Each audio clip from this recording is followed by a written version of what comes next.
She calls herself empowered. But what spirit answers when you speak her name? She is rising again. In music, in fashion, in witchcraft. They call her empowered, but the Bible calls her something else. The wild beasts of the desert shall also meet with the wild goat, and the Lilith shall rest there. Isaiah 34:14, Hebrew text, Lilith's origins. Lilith's name first appears in ancient Mesopotamian texts as Lilitu, a wind spirit, a night demon. She haunted the deserts, preyed on infants, and seduced men in their sleep. The Babylonian Talmud confirms her nature: winged, long-haired, and deadly to those who sleep alone. One may not sleep alone in a house, for Lilith seizes him. Shabbat 151b. She has wings and long hair. Nida 24b, Eruvin 100b. The first wife, alphabet of Ben Sirah. Jewish folklore reveals a deeper truth. Lilith was not just a demon, she was said to be Adam's first wife. This is not biblical canon per se, but it gives some context to her legend and history.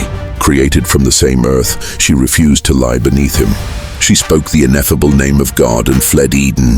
This shows the essence of her spiritual rebelliousness. Why must I lie beneath you? She said, we are equal. Alphabet of Ben Sirah. She uttered the name and flew to the Red Sea. Here we see she would not submit to Adam, her alleged husband, and she proceeded to flee from her divinely ordained role, seeing herself as better than this due to pride, a sin that God detests. Proverbs 16:18 states, pride goeth before destruction, and an haughty spirit before a fall. Lilith more than exhibited this characteristic in this tale. Kabbalistic depth. The Zohar's Lilith. The Zohar calls her the ruination of the world. She is Samael's consort, the feminine side of evil. Together, they birth demon children and corrupt the divine order. Lilith and Samael form an unholy union. Zohar 23b 55. She clings to the gates of Eden, waiting to devour the offspring of fornication. Zohar I 19b. She is not a goddess. She is a klipa, a shell of darkness that mimics divine beauty. Do not be fooled, beloved daughters of Eve. She is not a spirit of liberation or empowerment as shed like you to believe. She's much more sinister and treacherous than you realize. On the contrary, she wants to bind and enslave your minds through her rhetoric. The spirit behind the trend today, Lilith is trending.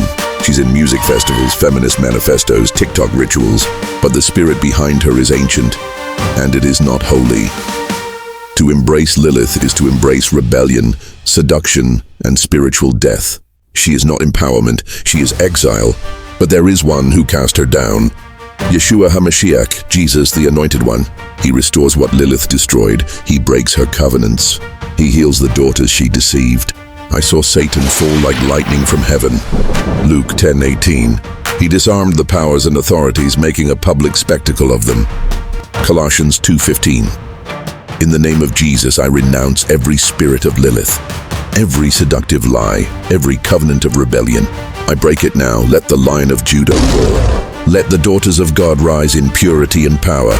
Stay tuned, brothers and sisters. This is only the tip of the iceberg.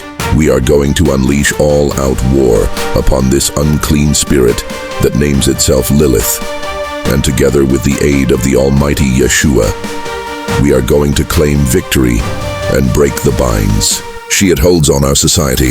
If you found this enlightening, inspiring, helpful, or even just entertaining, I invite you to like, share, and comment this video. And if you don't want to miss out on the next volumes of this series, definitely hit that subscribe button for more.